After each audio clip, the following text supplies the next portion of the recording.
Assalamualaikum warahmatullahi wabarakatuh. Kami dari kelompok 3 akan mendiskusikan tentang sastrawan-sastrawan di Indonesia. Tapi sebelum itu, perkenalkan terlebih dahulu. Perkenalkan, nama saya Nurfakiata Mamia. Nama saya Salwa Al-Fatihah. Nama saya Lisa Ada. Nama saya Arif Hudin. Nama saya Zara Zulianti. Nama saya Jihan. Masuk ke topiknya ya. Jadi di sini kita mau bicara tentang sastrawan Indonesia. Nah, di sini kalian tahu nggak sih dia sastrawan Indonesia? Ada siapa aja? Tahu pastinya dong. Coba dari Jihan tahu siapa nih? Saya tuh pernah dengar tentang Buya Hamka. Buya Hamka. Iya, tentang sastrawan Buya Hamka. Nah, kalau Jahara siapa nih?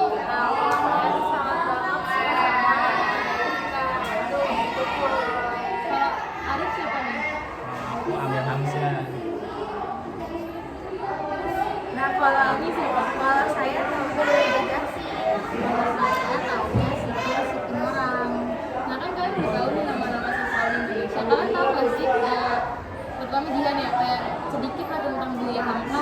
Pastinya tahu dong, Buya Hamka itu tuh adalah seorang ulama dan sastrawan. Dia tuh mempunyai pemikiran terbesar tentang Islam gak hanya di Indonesia tetapi juga di Asia Tenggara. Nah, kalau kamu Jahara? Nah, kalau kamu tuh Ibu Tukul, kamu tuh lahir pada tanggal 26 Agustus 1923. Jadi juga seorang sastrawan penyair dan aktivis pada zaman 1948 dan dia dinyatakan hilang pada tanggal 10 Februari 1998 sampai sekarang. Kalau aku saya tahu tentang siapa nih, jelasin. Saya tentang Amir Hamzah. Dia lahir di Tanjung Pura pada tanggal 28 Februari 1911. Amir Hamzah dikenal sebagai salah satu penyair besar Indonesia. Kalau Ami kita tahu siapa nih? Sampai Yasin, dia tuh lahir di Sulawesi Utara. Dia tuh gak suka nulis dari kecil, makanya dia mudanya jadi siswa. Nah, kalau Siti Nurang itu lahirnya di Harian-Boro, Sumatera Utara. Dia sastrawan, penyair, penulis esai, dan wartawan Indonesia yang merupakan salah satu tokoh penting dari angkatan 45. Nah, karena kita kalian udah pada tahu nih sastrawan Indonesia, kita lebih mengenal salah satu sastrawan di Indonesia yuk. Apa tuh siapa namanya? Kalian mau siapa nih? Aku sih yang tadi diceritain sama Ami ya. Gimana kalau terangin? Gak ada. Yang tadi diceritain Ami gak sih? Yasin. Jangan. Gimana kalau itu benar? Siapa? Karen Anwar. Nah, iya benar. Kita kali ini mau masuk ke topik sastrawan Khairil Anwar.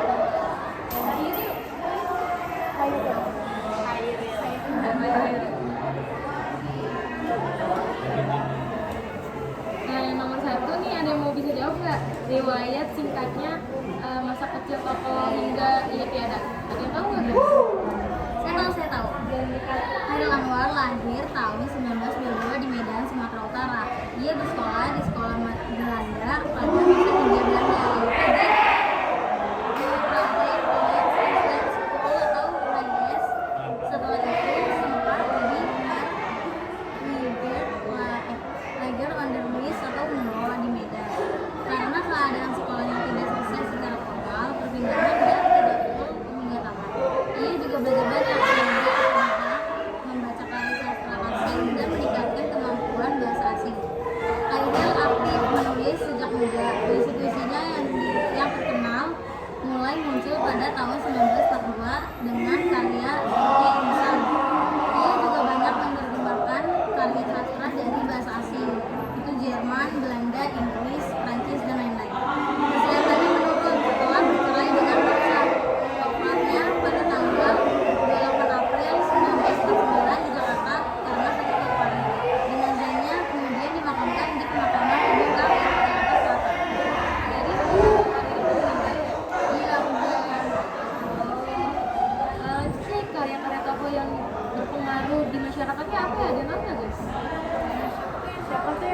karya-karya? Aku. Nah, teman-teman, jadi di sini Kairawan juga banyak banget nih karya-karyanya yang gak kita tahu. Apalagi kan zaman sekarang anak Indonesia banyak banget ya baca. Dari sini itu, yang pertama itu ada kumpulan puisi. Yaitu yang pertama ada Deru Campur Ibu pada tahun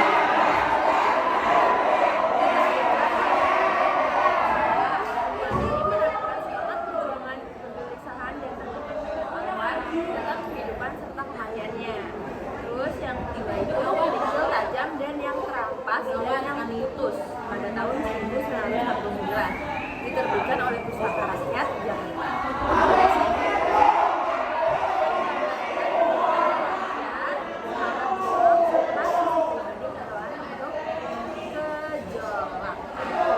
Nah, yang kedua ini ada Aku Ini Binatang Jalang. Ini yang sangat banget terkenal guys. Pada tahun 1986 diterbitkan oleh PT Gramedia Jakarta.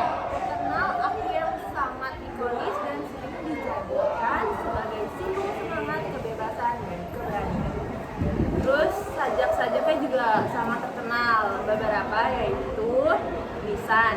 Sajak pertamanya ditulis tahun 1942 di Ponorogo, mengangkat semangat perjuangan rakyat.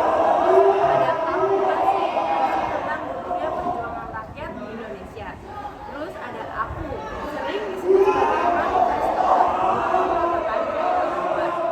Terus Delai-Delai Cemara berisi renungan tentang kehidupan dan kematian. Aku berkisar antara mereka, aku kembali mati aku bukan nyonya dan lain-lain. Yang ketiga itu karya terjemahnya. Selain menulis sejak kecil, Kairawan juga menerjemahkan karya-karya penyair besar di dunia. Antaranya ada The Right karya John Steinbeck di Amerika. Terus yang kedua itu ada Le Retour de l'Impact karya Andre di Prancis. Terus yang ketiga itu ada di Inggris. Terus yang kelima itu ada karya Hoki di Cina. Terus yang keenam itu ada puisi portret Aiken di Amerika. Terus ada W.H. Auden di Amerika. Puisi dari Ranier Margarel di Jerman. Rasman di Belanda. De Peron di Belanda. Jesper Horn di Belanda. Serta Didier Reyes di Jerman. Jumlah karyanya dihasilkan dalam rentang waktu singkat kehidupannya pada tahun 1942 dan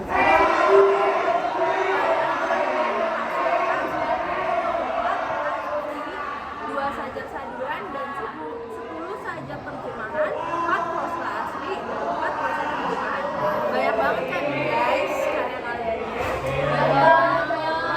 Apalagi tadi ada terkenal banget kan? Ya, sampai luar negeri loh. Ini keren banget. Betul, jadi inspirasi kita ya. Nah, tadi di sini tuh kalian tahu nggak sih guys biasa tokoh terhadap suatu bidang tersebut kayak Kairawan tuh berjasa dalam bidang apa nih? Kalian tahu nggak? Tahu. Coba dong, aku pengen tahu. Oke, di sini tuh ada jasa Kairawan di bidang sastra. Satu itu pelopor angkatan kelima. Dan Anwar adalah tokoh utama angkatan kelima yang membawa semangat kemerdekaan, kebebasan, dan pembaruan dalam dunia puisi Indonesia. Kedua, pembangunan puisi Indonesia. Ia memutuskan tradisi lama puisi yang kaku dan menggantikan dengan gaya bahasa modern, tugas penuh simbol dan menyentuh kehidupan pribadi maupun sosial. Yang ketiga, ada mengenal sastra dunia. Khairil aktif menerjemahkan karya-karya sastra asing Jerman, Belanda, Inggris, Prancis, Amerika, dan lain-lain, sehingga memperluas wawasan sastra Indonesia.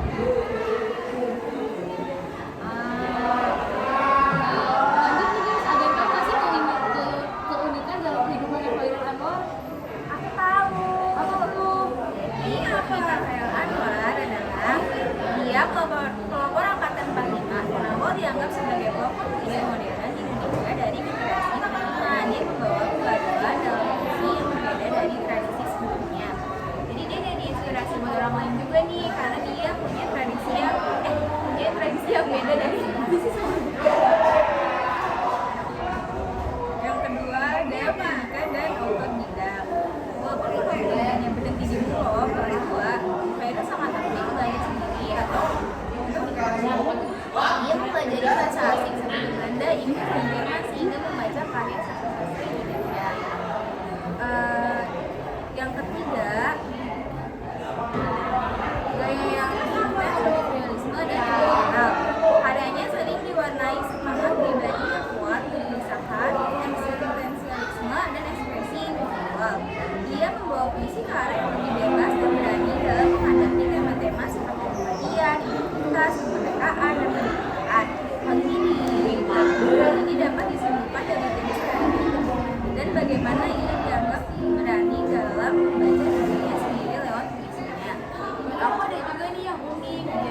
bahwa buku-buku untuk tingkat HBS atau Founder Burger School sudah dibacanya di Jakarta. 2. Setelah itu, Khairul Anwar belajar sendiri autodidak. Dia giat belajar bahasa Belanda, bahasa Inggris, dan Belanda, sehingga akhirnya ia dapat membaca dan mempelajari karya sastra dunia yang ditulis dalam bahasa asing itu. Nah, Khairul Anwar hanya seorang penyiar dan hidup dengan penyair. Dia mendapat uang dari hasil tulisannya pada bulan Januari sampai Maret 1948. Ia bekerja menjadi redaktur majalah Gema Suasana. Namun, karena merasa tidak puas, ia mengundurkan diri dari pekerjaan itu. Dia kemudian bekerja sebagai redaktur di majalah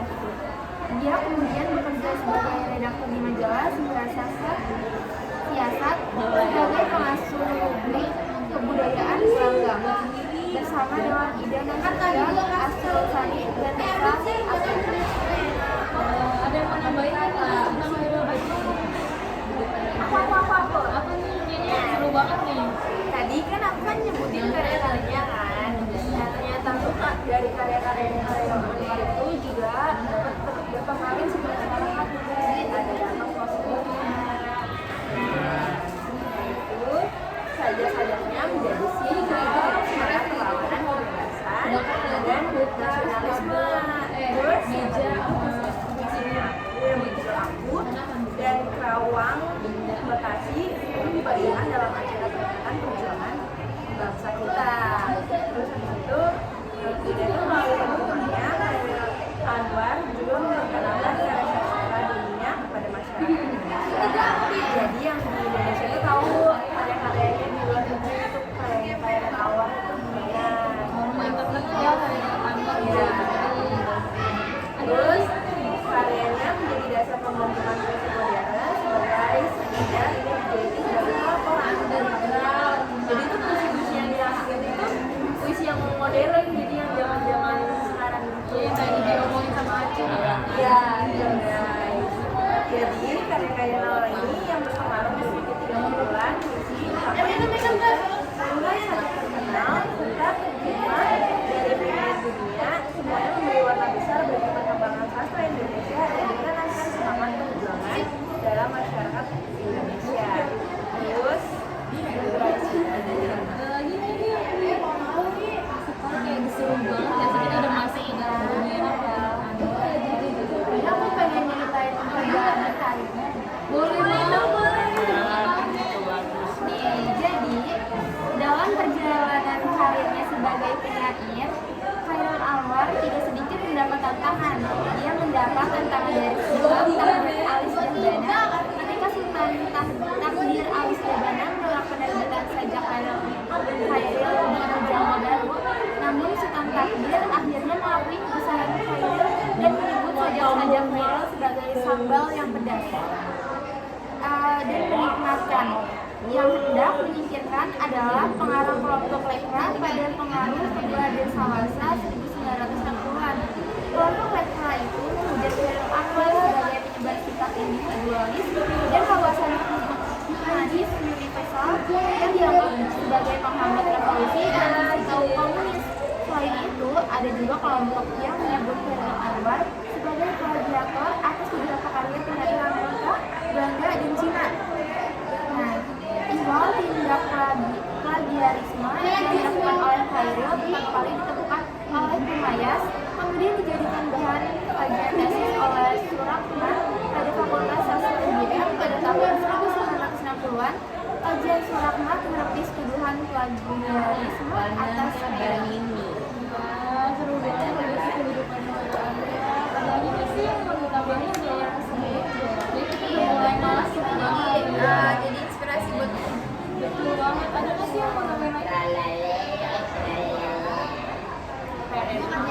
Khairul Anwar meninggal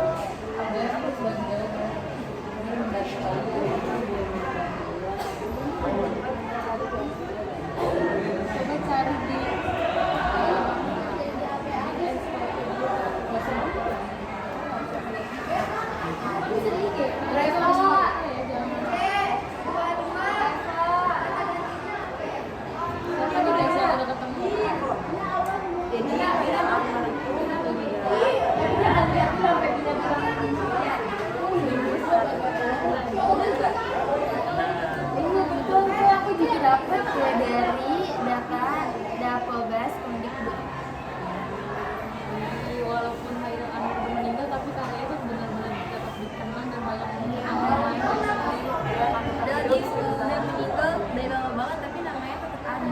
dan masih di sampai zaman sekarang. Apa ya? Udah Reva. Reva, udah Reva. Apa lagi?